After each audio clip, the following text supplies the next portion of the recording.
ఆరాధన ప్రజలకు ముఖ్య గమనిక. దయచేసి ముందు రోజు ఎవరు ప్రార్థనకు రావద్దు. ఏ రోజు తైలాభిషేక ఆరాధనకు ఆ రోజు మాత్రమే రావలెను గమనించగలరు. ప్రార్థనా శక్తి తైలాభిషేక ఆదివారపు ఆరాధన.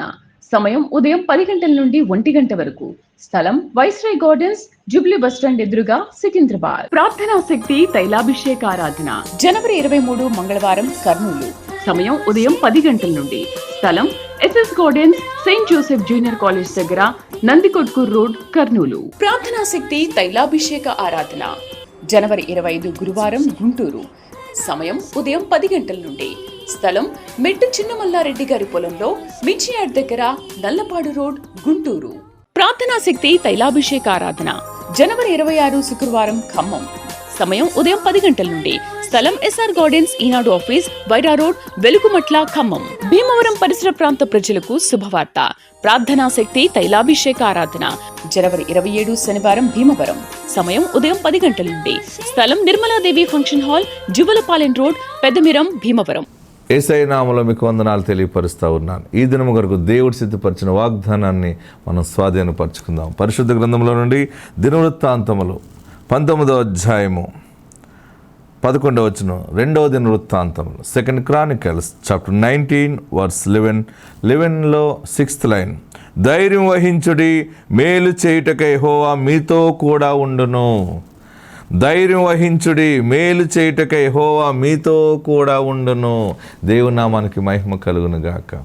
ఈ దినము దేవుడు మీతో ఉన్నాడు. ఎందుకంటే మీకు మేలు చేయటానికి ఉన్నాడు. ఒక్కొక్క సమయంలో ఆయన ఎట్లా ఉంటాడంటే మిమ్మల్ని నడిపించటానికి ఉంటాడు. మిమ్మల్ని అయినా నన్నైనా సరే ఒక్కొక్క సమయంలో మనకు ఎట్లా ఉంటుందంటే ఆయన నడిపించువాడుగా ఉంటాడు. అంటే మీకు ఎగ్జాంపుల్ చెప్తాను. ఇశ్రాయేలుని నడిపించువాడు ఎట్లాగా ఒక సిగ్నల్ ఇచ్చాడంటే, ఒక సిమ్టమ్ ఇచ్చాడంటే, ఒక మేఘము కిందకి దిగి వచ్చింది. అంటే అక్కడ మేఘమును ధరించుకున్నాడు ఆయన. అంటే అదొక లీడింగ్ అనమాట, ఆ నడిపింపు. బాగా ఆలోచన చేయండి. అందుకని ఇశ్రాయేలీయులు అంటారు, మమ్మల్ని నడిపించువాడు మాకు మేఘమై ఉన్నాడు. ఆ మేఘం ఎక్కడికి వచ్చిందంటే ఆ ప్రత్యక్ష గుడారం మీదకి ఒక మేఘము కిందకి దిగి వచ్చింది అనమాట. ఒక ఫాగ్ లాగా ఉండేది. అలాగ అది దిగి వచ్చి ఆ ఇశ్రాయేలీయులు ఎంతమంది ఉన్నారో ఆ ప్రజలందరి మీదకి చల్లగా ఉండేలాగా, అంటే సూర్యరశ్మిని బ్రేక్ చేసి ఒక ఎయిర్ కండిషన్ లాగా ఇచ్చేది అనమాట. అప్పుడు మోషేకి దేవుడు చెప్పాడు, ఈ మేఘము కదిలినప్పుడు మీరు కదలండి. అంటే నడిపింపుకి దేవుడు మేఘం అనేటువంటి ఆత్మను, పరిశుద్ధాత్మ మేఘం అనే రూపాన్ని పంపించి అక్కడ నిలబడ్డాడు. ఈరోజు నీకు మేలు చేయటానికి ఒక మనుషుణ్ణి దేవుడు నీకు పరిచయం చేయబోతూ ఉన్నాడు. దేవునికి మహిమ కలుగును గాక. మన కొన్ని సమయాల్లో మనకు తెలియని మనుషులు వచ్చి మనకు హెల్ప్ చేస్తారు. ఏంటంటే వారెవరో మనకు తెలియదు, కానీ అనుకోకుండా మనకు పరిచయం అవటం, లేకపోతే వారు మనకి సహాయం చేసి మళ్ళీ మనకు కనపడరు. ఎందుకంటే ఒక మెల్కీసెదెకు లాంటి వాళ్ళని దేవుడు ఏర్పాటు చేస్తాడు. ఈ దినము నువ్వు భయపడుతున్నావేమో, ఇది ఎలా చేయాలి, నాకు భయం వేస్తూ ఉంది, ఇది మామూలు విషయం కాదు, ఇది ₹1 2 వ్యవహారం కాదు, ఈ పెళ్ళి ఎలా చేయాలి, ఈ భూమి ఎలా కొనాలి, గమ్ముని మాట అనేసి నేను చేసేస్తానన్నాను, వస్తానన్నాను, చేస్తానన్నాను, ఓకే అన్నాను, ఇది ఎలాగని భయపడుతున్నావేమో. మేలు చేసేవాడు ఒకడు నీతో ఉన్నాడు. దేవునికి మహిమ కలుగును గాక. నీకు దేవుడు కీడు చేయడు. మేలు చేయటానికి ఒక మెల్కీసెదెకుని దేవుడు ఏర్పాటు చేశాడు, నేను బ్లెస్ చేయడానికి. ఒక ఉన్నతమైనగా నీ కొరకు ప్రార్థన చేసి సేవకులను దేవుడు ఏర్పాటు చేశాడు. ఏం జరిగినా నీకు మేలే జరుగుతుంది, అంతే. భయపడద్దు. భయపడుతున్నావా? ఎందుకు వేదన పడుతున్నావు? అంత దుఃఖంతో పండుకుని అలాగే వేదనతో సమయాన్ని గడుపుతున్నావు. పరిశుద్ధాత్ముడు ఈ దినాన్ని నీతో మాట్లాడుతున్నాడు. ధైర్యం వహించుడి. ఎంత అద్భుతంగా 2 Chronicles చాప్టర్ 19 వర్స్ 11లో 6th లైన్. ధైర్యం వహించుడి, మేలు చేయుటకై యెహోవా మీతో కూడా ఉండును. ఎవరితో కాదు, నీతోనే ఉన్నాడు ఆయన.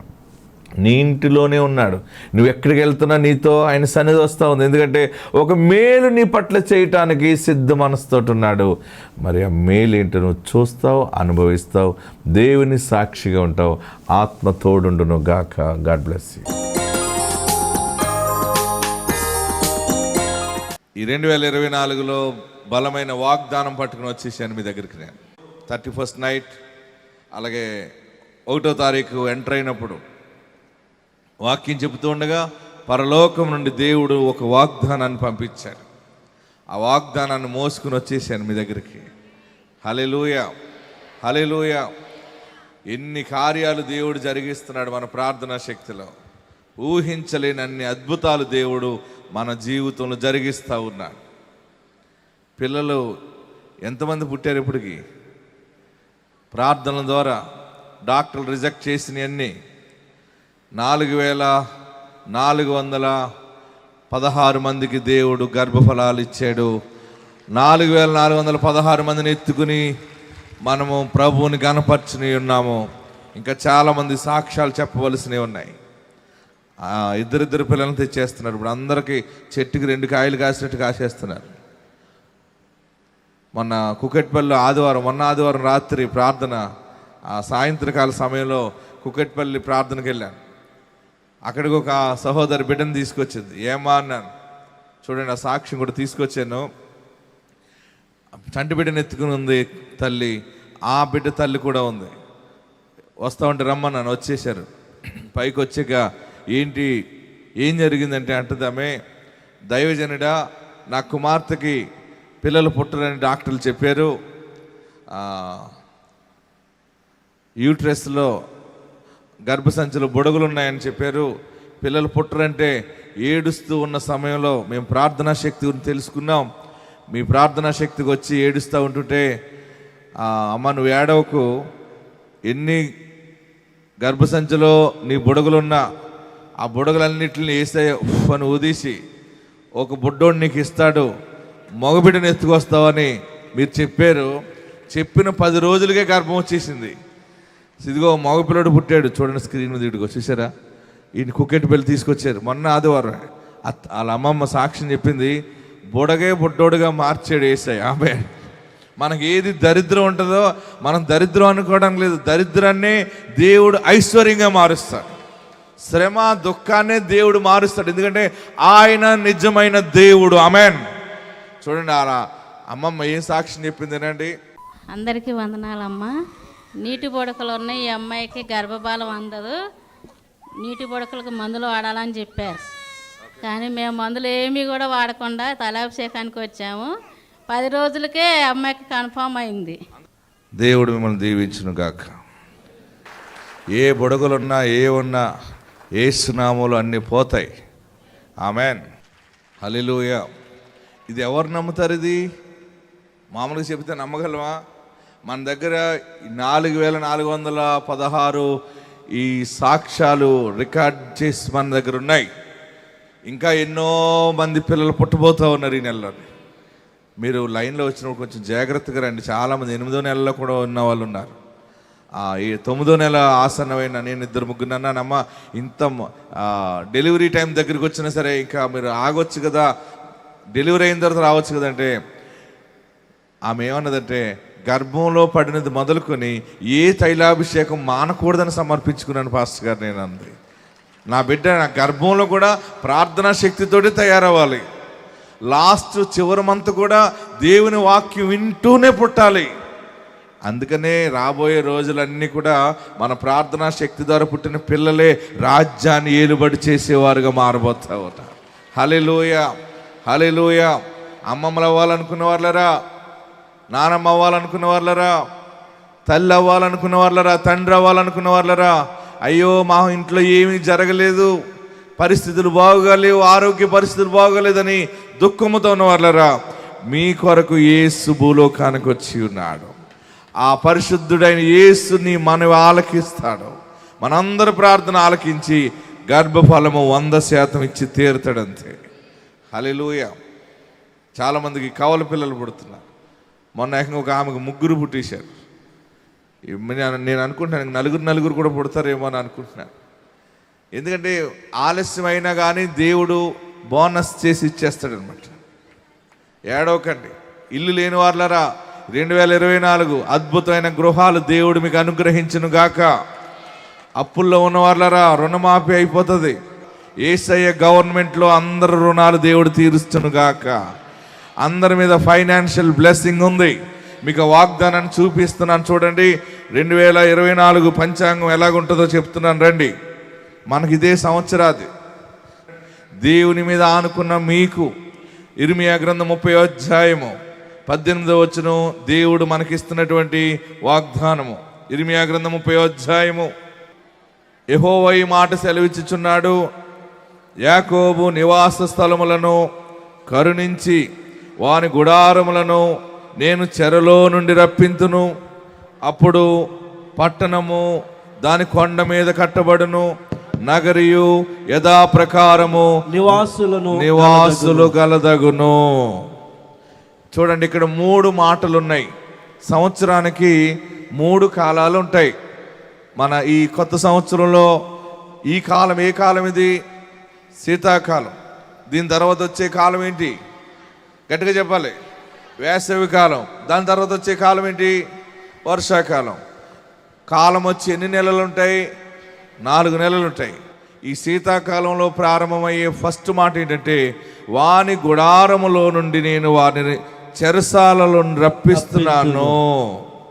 అండర్లైన్ చేసుకోండి. 18వ అధ్యాయం 2వ వచనం, యాకోబు నివాసస్థలమును కరుణించాడు, వాని గుడారములను. అండర్లైన్ చేసుకోండి, వాని గుడారములను నేను చెరలో నుండి రప్పింతును. ఫస్ట్ వర్డ్ ఏంటంటే, దేవుడు మనకిచ్చే ఆశీర్వాదము నీ ఇంటిని, నీ కుటుంబాన్ని ఏ చెరలో ఉండి ఇరుక్కుపోతున్నావో, ఏ జైలు శిక్ష లాంటి శిక్ష అనుభవిస్తున్నావో, మానసికంగా ఒత్తిడి, ఫైనాన్షియల్గా, హెల్త్ పరంగా ఎక్కడో ఇరుక్కుపోయి నా వల్ల కావట్లేదు, నేను బయటపడలేకపోతున్నానని ఏడ్చిన నీ ఏడుపు దేవుడు ఆలకించాడు. ఈ క్షణము నుండి, ఈ దినము నుండి, ఈ మొదటి కాలము 4 నెలలు నిన్ను బట్టి నీ కుటుంబ సభ్యులందరికీ దేవుడు గొప్ప డెలివరెన్సీ, విడుదల దేవుడు కలగజేయుచున్నాడు. నమ్మిన వారందరూ చేతులు పైకెత్తి ఈ వాగ్దానము నాకే అని అనుకున్న వారందరూ కూడా గట్టిగా చప్పట్లు కొట్టి ఆమేన్ ఆమేన్ అని 7 మార్లు చెప్పండి. 1 2 3 4 5 6 7. హల్లెలూయా. మీరు విడుదల, మీరు పరచబడటమే కాదు, మీరు బ్లెస్ అయ్యి మీరు ఏ ఇంటిలో అడుగు పెట్టినా ఆ కుటుంబానికి మిమ్మల్ని బట్టి దేవుడు విడుదల ప్రకటిస్తాడు. ఈ సంవత్సరం అందరూ విడుదల పరచబడతారు. ఒక సేవకుడిగా నేను పొందుకుని దర్శనాన్ని, దేవుడిచ్చిన మాటను మీకు బోధిస్తూ ఉన్నాను. మీరు దుఃఖంలో ఉండకండి, బాధలో ఉండకండి. మన కొరకు యేసు ఉన్నాడు. ఆమేన్, హల్లెలూయా. వాని చెరలో నుండి, వాని గుడారము చెరలో నుండి బయటికి రప్పించుచున్నాను. దేవుడే, ఇంతవరకు నీ జ్ఞానముతో నువ్వు బయటకు రాలేకపోయావు, నీ ఆదాయంతో నువ్వు బయటపడలేవు. కానీ పరిశుద్ధాత్మ శక్తి ద్వారా నిన్ను ఆయన చెర నుండి బయటికి రప్పించుచున్నాడు. నమ్ముట నీ వలనైతే నమ్మువానికి సమస్తము సాధ్యమే. రెండవది, ఇది ఎన్ని నెలల్లో పనిచేస్తుంది? ఇది మీరు విశ్వసించగలిగితే ఈ రోజే జరుగుతుంది. మీ విశ్వాసం కొంచెం స్లోగా ఉంటే 2-3 రోజులు పడుతుంది. 6 3 6 మాత్రం నీ గుడారము చెరలో నుండి దేవుడు బయటికి రప్పించుచున్నాడు. అమ్మ, ఈ బంధకాలు ఏంటి? ఈ మనుషుడు ఎప్పుడు మారుతాడు? ఈ మనుషుడు ఎప్పుడు తాగుడు మారుతాడు? ఈ మనుషుడు ఎప్పుడు కాపురం బాగా చేసుకుంటాడు? ఏంటి చెర? ఏంటి ఇంకా పిల్లలు పుట్టలేదేంటి? ఏంటి గొడ్డితనము? ఏంటి ఈ అప్పులు? ఎప్పుడు తీరుతాయి? ఎలా తీరుతాయి? అసలు దారి లేదు, నా వల్ల కాదు, చనిపోతే మేలు అనుకుని నలిగిపోయి క్షీణించిపోతున్న నీ మనసుని గుర్తెరిగిన దేవుడు, నిన్ను నన్ను ప్రేమించిన దేవుడు 2024 అయితే ఎవరెవరికి ఏ రోగాలు బాధలు వచ్చినా కానీ నీవైతే దేవుని మందిరములో పచ్చని ఒలీవ చెట్టు వలె ఉంటున్నావు. గట్టిగా చప్పట్లు కొట్టి కేకలు వేయండి. దేవుడు చెర నుండి మనల్ని రప్పించుచున్నాడు. హల్లెలూయా, హల్లెలూయా. ఇక మీకు ఎవరికి చెర అనేది ఉండదు. నేనున్నాను ఇక్కడ, మీ కొరకు ప్రార్థిస్తున్నాను. పరిశుద్ధాత్ముడు మనకు మాట ఇచ్చాడు, నిన్ను ఆయన చెర నుండి రప్పిస్తున్నాడు. రెండవది, అప్పుడు పట్టణము, చూడండి 18వ వచనంలో తర్వాత లైన్, అప్పుడు పట్టణము దాని కొండ మీద కట్టబడును, నగరయు. చూడండి, రెండవది బాగా గమనించండి. సెకండ్ పాయింట్ ఏంటంటే, వాగ్దానములో ఇది మొదటి వాగ్దానము, మొదటి మాట, మొదటి కాలము శీతాకాలములో ఈ రోజు నుండి ప్రారంభమవుతున్న నీ జీవితంలో వాగ్దానము, నీ గుడారమును దేవుడు చెర నుండి బయటికి తీసుకొస్తున్నాడు. ఇది జనవరి, ఫిబ్రవరి, మార్చ్, ఏప్రిల్, ఈ 4 నెలల్లోని అన్ని రకాల సాక్ష్యాలు మొదలు పెడతావు. నీ ఇంటిలో, నీ ఇంటి మీద ఉన్న చేతబడి, నీ ఇంటి మీద ఉన్న దుష్ట ప్రభావము, ఎవరెవరు ఏ చెడుగు పెట్టినా దేవుడు అన్నిటి నుండి రక్షణ గృహముగా నిన్ను మార్చేస్తున్నాడు. జనవరి, ఫిబ్రవరి, మార్చ్, ఏప్రిల్ అయిపోయింది. తర్వాత మే, జూన్, జూలై, ఆగస్ట్. పంచాంగం రాసుకుంటారా? ఆ పంచాంగం వేరు. ఇది పంచగాయాల నుండి వచ్చినటువంటి మాట. ఇది ఆమేన్. యేసు సిలువలో పొందిన 5 గాయాల నుండి వచ్చిన, పంచగాయాల నుండి వచ్చిన పరిశుద్ధ వాక్ ఇది. ఆమేన్. తర్వాత రెండవ కాలములో దేవుడు నీకు ఇస్తున్న వాగ్దానం ఏంటంటే, అప్పుడు దాని పట్టణం మీద, ఆ పట్టణము దాని కొండ మీద కట్టబడును. అంటే పట్టణము, దేవుడు మొట్టమొదటిగా నిన్ను పట్టణముగా చేస్తున్నాడు. పట్టణం అని ఎవరిని అంటారు? దేన్ని అంటారు? హలో, ఊరని ఎవరిని అంటారు? పట్టణం అనేది ఫైనాన్స్ ఎక్కడ బాగా చలామణి అవుతుందో అది పట్టణంగా మారుతుంది. హైదరాబాద్ పట్టణం. ఎందుకు హైదరాబాద్ పట్టణం అంటే చాలా మంది అక్కడికి వచ్చి వ్యాపారాలు చేస్తున్నారు విదేశాల నుండి వచ్చి. ఈరోజు దేవుడు నీతో నాతో మాట్లాడుతున్న మాట ఏంటంటే, నిన్ను నీ కొండ మీద పట్టణముగా కడతానంటున్నాడు. బ్రతుకు తెరువు లేదు, ఉద్యోగం లేదని ఏడ్చావు కదా, నీవే అనేక మందికి ఉద్యోగాలు ఇచ్చేలాగా దేవుడు నిన్ను ఒక పట్టణముగా నిన్ను ఆయన నిర్మిస్తున్నాడు. నమ్మిన వారిని గట్టిగా చప్పటి ప్రభుని స్తుతించండి. నా వ్యాపారం ఏం బాగోలేదు, నా ఉద్యోగమే సరిలేదు, నా బ్రతుకు ఎలాగని ఏడుస్తుంటే ఏంటి మాట అని అనుకుంటున్నావేమో, ఇది దేవుని కార్యం. ఇది ఆమేన్. హల్లెలూయా, హల్లెలూయా. గట్టిగా హల్లెలూయా చెప్పండి. పట్టణం అంటే, పట్టణములో పరిశ్రమలు ఉంటాయి, పట్టణములో వ్యాపారాలు ఉంటాయి, పట్టణములో నిరుద్యోగ సమస్య ఉండదు. మనకు ఏదైనా వ్యవసాయం తప్ప ఇక్కడ ఏం డబ్బులు రావు. మన వాళ్ళు ఏదైనా కొంచెం మంచి బ్రతకాలంటే, లేకపోతే ఇక్కడ ఆదాయం లేకపోతే ఏదైనా బ్రతుకు రోజు పని కావాలంటే మనము పట్టణానికి వెళ్ళిపోతాం. ఎందుకంటే కొంతకాలం అక్కడికి వెళ్ళి ఏ ఉద్యోగం లేకపోతే, ఏ చదువు లేకపోతే, కనీసం గేట్ మ్యాన్ కింద, ఒక వాచ్ మ్యాన్ కింద ఉన్నా కూడా పోషించబడతామని వెళ్ళిపోతుంటారు మనవాళ్ళు. ప్రియ సహోదరులరా, నా బ్రతుకు ఎలాగుంది, నా కుమారుడు బ్రతుకు ఎలాగుంది, నా భర్త బ్రతుకు ఎలాగుందని ఏడుస్తున్నావు కదా. అక్కడ చూడండి, అక్కడ మంచి పాయింట్ ఏంటంటే, ఆ పట్టణము దాని కొండ మీదే కట్టబడును. ఏ స్థితి నుండి నువ్వు కింద పడిపోయావో, దిగజారిపోయావో బాగా గమనించండి. మేము ఇలాంటి బ్రతికేం, మా బ్రతుకు అలాంటిది. ఈరోజు ఇటువంటి దరిద్రంలోకి వచ్చేసి నన్ను ఏడుస్తున్నావు కదా, మరలా తిరిగి దేవుడు నిన్ను పెద్దైన కొండ పైన నీ స్వజనుల మధ్య తిరిగి ఆయన కడుతున్నాడు. నమ్మిన వారు గట్టిగా చప్పట్లు కొట్టి 7 మార్లు ఆమేనని చెప్పండి. నీ కుటుంబంలోనే, నీ సమాజంలోనే, నీ ప్రాంతంలోనే ఎక్కడ అవమానపరచబడ్డావో అక్కడే దేవుడు మరలా కడుతున్నాడు. అంతే, పైకి ఎచ్చి కడుతున్నాడు నిన్ను. హల్లెలూయా, హల్లెలూయా. ఎందుకు పనికిరావని అన్న మనుషులు ఎదుట నిన్ను ఒక లైట్ స్తంభంగా కట్టబోతా ఉన్నాడు. నిన్ను ఒక ధ్వజ స్తంభంగా నిలబెడుతున్నాడు, ఒక దీప స్తంభంగా నిలబెడుతున్నాడు. ఈ సంవత్సరం మీరందరూ బాగుపడతారు. ఏడవకండి.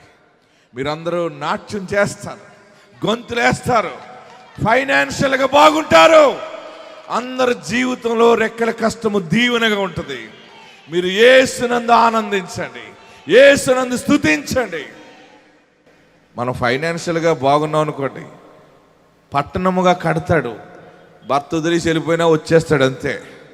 అల్లుడు వెళ్ళిపోయినా వచ్చేస్తాడు. ఏవైనా వెళ్ళిపోయినా అందరూ రావాలంటే దేవుడు నీ ఇంట్లో ఉండాలి. ఆమేన్. ఏ పట్టణము మీద నుంచి నీ పడిపోయావో, ఏ కొండ ఎత్తైన స్థితి, మంచి పొజిషన్ నుంచి కిందకి వెళ్ళిపోయావో, మరలా తిరిగి దాని పట్టణం మీద ఆయన దానిని కొండ పైన కడుతున్నాడు.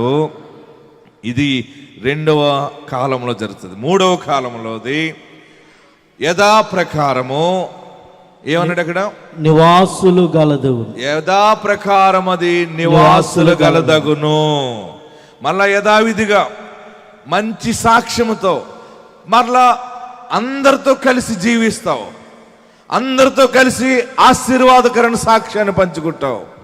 ఈ మూడు కలిసిన వాగ్దానము 2024 దేవుడు మనకి ఇచ్చాడు.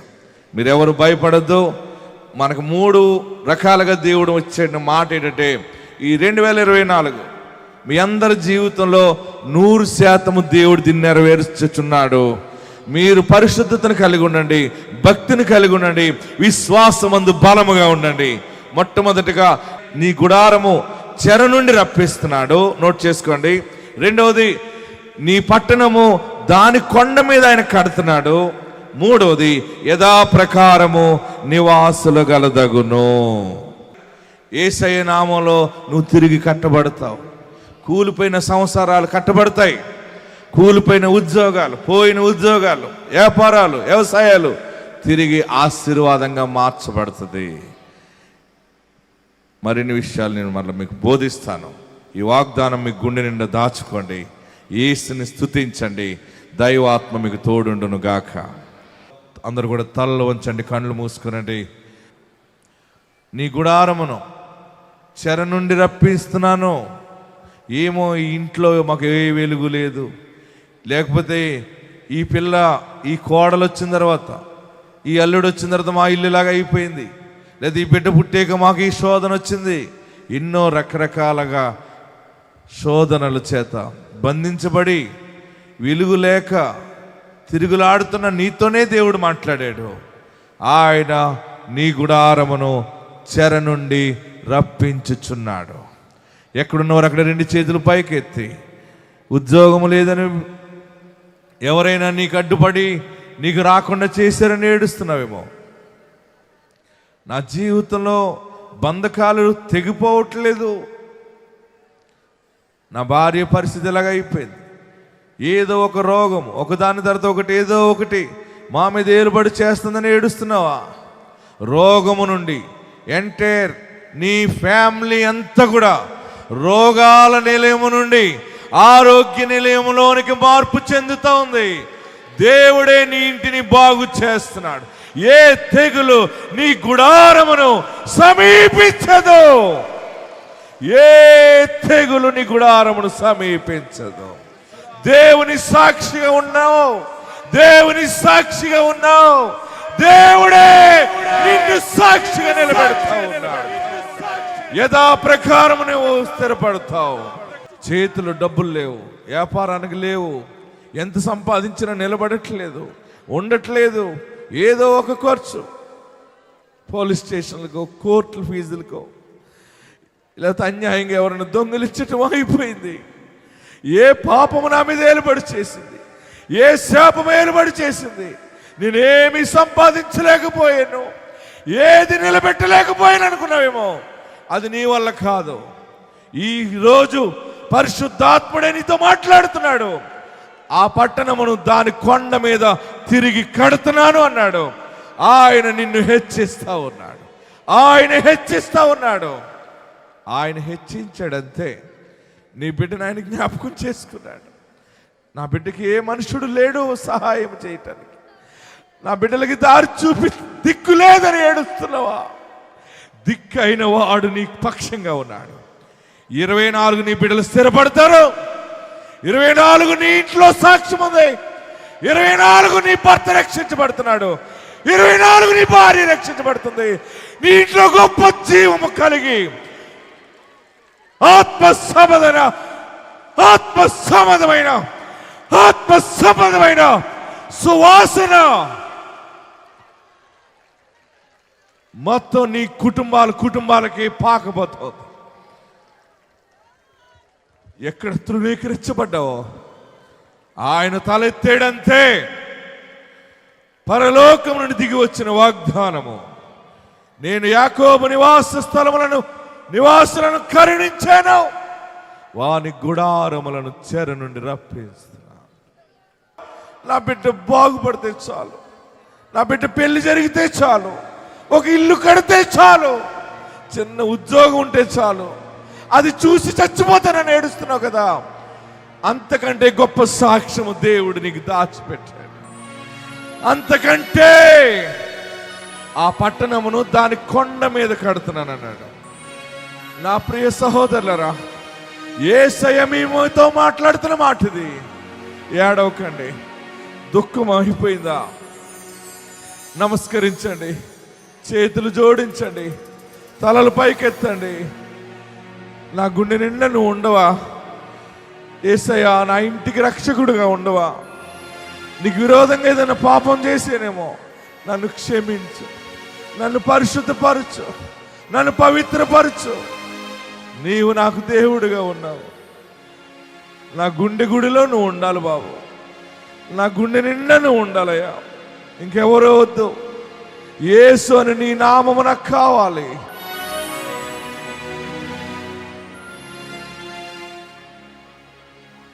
ప్రభువా, నా వైపు చూడండి అని సెలవిచ్చావు ప్రభువా. నీ వైపు మేము చూసినప్పుడు ఈ వాగ్దానాలు నెరవేర్పు మేము అనుభవించగలం బాబు. నీ కృప ద్వారా స్థిరపరచండి, ఆత్మలో ఫలింప చేయండి, సమస్తములో నీ దీవెన ఆశీర్వాదము దయచేయండి. యేసు నామములో అడుగుచున్నాము తండ్రి, ఆమేన్. దేవుడు మిమ్మల్ని దీవించును గాక.